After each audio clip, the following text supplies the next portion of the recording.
रामायण काल का एक ऐसा योद्धा जिसके युद्ध भूमि में कदम रखते ही पांडव भी थर थर कांपने लगे। श्री राम के वंश का योद्धा जिसने स्वयं कौरवों की तरफ से युद्ध लड़ा था। नमस्कार दोस्तों, स्वागत है आपका फिर से एक बार हमारे चैनल अनोखी दुनिया में। अगर अभी तक आपने हमारे चैनल अनोखी दुनिया को सब्सक्राइब नहीं किया है तो जल्दी से कर लीजिए, क्योंकि आज की वीडियो बहुत ही ज्यादा इंटरेस्टिंग होने वाली है। और कमेंट्स में जय श्री राम जरूर लिखें। त्रेता युग में रामायण घटित हुई तो द्वापर युग में महाभारत जैसा विनाशकारी युद्ध हुआ, लेकिन दोनों में ही एक खास बात थी। दोनों ही धर्म की स्थापना के लिए लड़े गए थे और दोनों ही युगों में स्वयं भगवान विष्णु के ही अवतारों ने जन्म लिया था। जहाँ त्रेता युग में भगवान श्री राम तो वहीं द्वापर युग में स्वयं भगवान श्री कृष्ण। लेकिन क्या आप जानते हैं कि महाभारत के समय में जब युद्ध लड़ा जा रहा था तब स्वयं रामायण काल का एक योद्धा उस युद्ध में भागीदार था, यानी कि उसने महाभारत का युद्ध लड़ा था और वो कोई और नहीं बल्कि भगवान श्री कृष्ण के वंशज ही थे।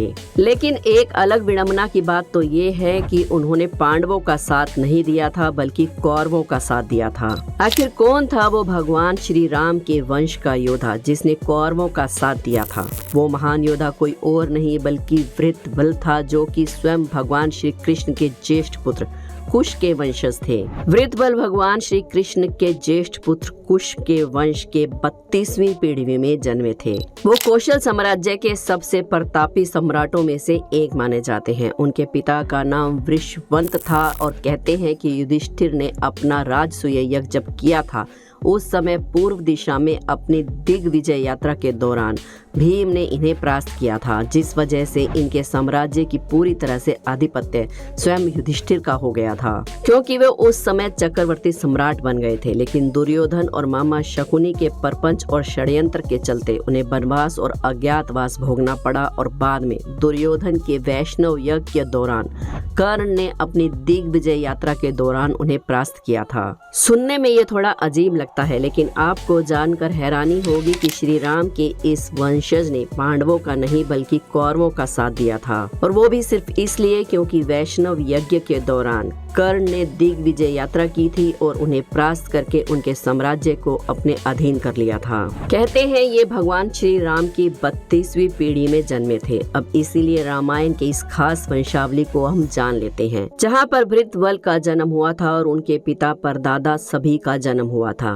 जैसा कि हम जानते हैं कि भगवान श्री राम के 2 पुत्र थे, लव और कुश। वहीं कुश के पुत्र अदिति हुए और अदिति से जन्म हुआ निषाद का। निषाद के पुत्र का नाम नल था और उनके पुत्र थे नवास। फिर पैदा हुए पुंडरीक और शेमधवा। इसी तरह आगे चलकर जन्म हुआ वृषवंत का और उनके पुत्र स्वयं थे वृत्रबल। ये श्री राम की 32वीं पीढ़ी में जन्मे थे। इनका वर्णन आपको पूर्णतः महाभारत और रामायण दोनों में ही मिल जाएगा। अगर बात करें इनके युद्ध कौशल की तो इनकी शक्ति अपार थी और बहुत ही शक्तिशाली थे। लेकिन अर्जुन के पुत्र महाधनुधर अभिमन्यु के आगे ये टिक नहीं पाए और 13वें दिन अभिमन्यु के बाणों से आघात होकर ये वीर गति को प्राप्त हो गए। उस समय जब अभिमन्यु चक्रव्यूह के अंदर प्रवेश कर रहा था, इन्हीं को ये दायित्व दिया गया था कि चक्रव्यूह के बाहर सभी पांडवों का ये सामना करें। लेकिन उस समय अभिमन्यु बड़ी ही तीव्र गति से आगे बढ़ता गया। इनका विनाश करता हुआ अब चक्रव्यूह को भेदता हुआ आगे चलता रहा। कहते हैं कि इनकी मृत्यु के पश्चात इनके पुत्र ने कौशल राज्य की गद्दी संभाली।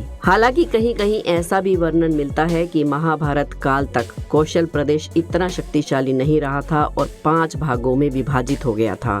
उन्हीं में से एक दक्षिण कौशल के राजा वृत्रबल थे, जिनकी मृत्यु के बाद उनका सारा का सारा साम्राज्य उनके पुत्र भारतस्कुर को मिला था। कहते हैं कि वृत्रबल बेहद ही शक्तिशाली और ताकतवर योद्धा थे। जब तक भीष्म पितामह और द्रोणाचार्य थे तो उनके नेतृत्व में उन्होंने पांडव सेना में खलबली मचा रखी थी। इनको अनेकानेक दिव्य शास्त्रों का ज्ञान था, जो स्वयं भगवान श्री राम के वंश में जन्मे हो। सोचिए उनकी शक्तियाँ कितनी असीम होंगी। उनकी ही शक्ति के कारण वृत्रबल बेहद ही शक्तिशाली थे। लेकिन कहते हैं अधर्म के आगे किसी की जीत नहीं होती, इसी कारण उनका वध निश्चित था। लेकिन कौरवों की कूटनीति के कारण उन्हें अधर्म का साथ देना पड़ा और अभिमन्यु से युद्ध करते हुए वो वीर गति को प्राप्त हुए।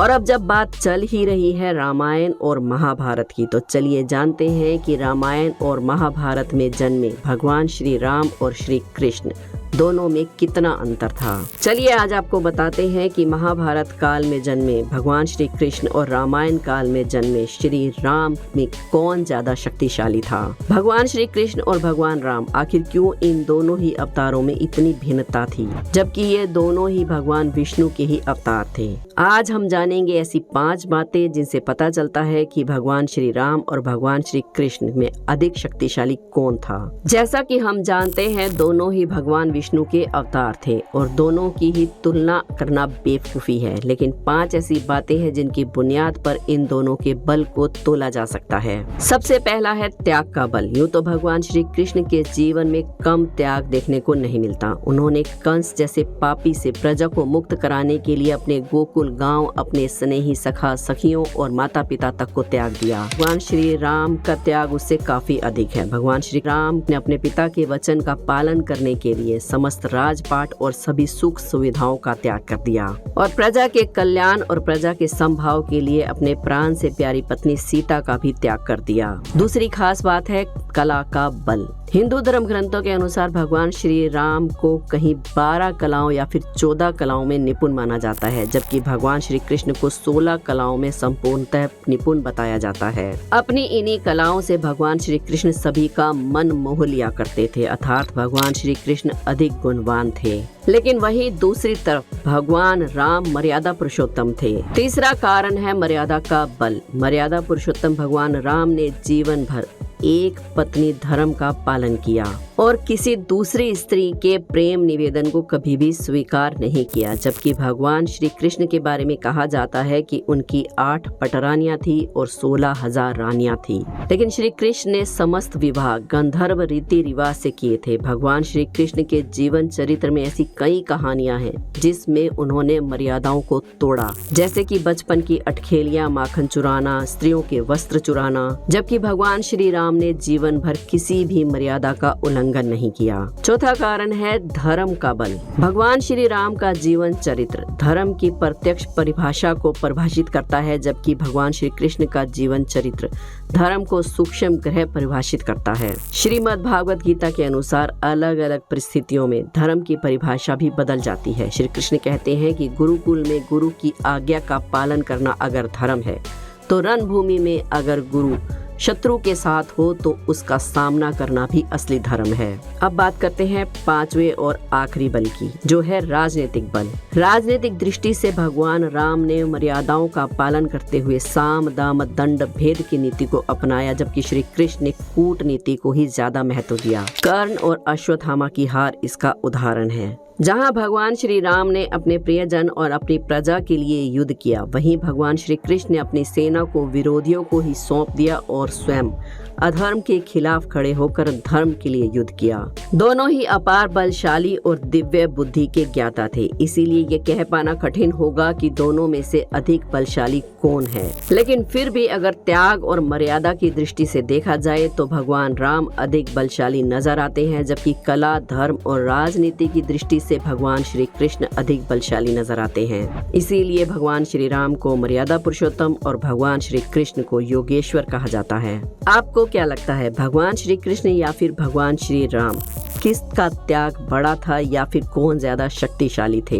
अपनी राय हमें कमेंट्स बॉक्स में जरूर दें। वीडियो पसंद आई हो तो एक लाइक जरूर करें। हमारे चैनल अनोखी दुनिया को सब्सक्राइब करके बेल आइकन को प्रेस करना ना भूलें। कमेंट्स में जय श्री राम जरूर लिखें। कल फिर मिलेंगे एक और वीडियो में। जय श्री राम।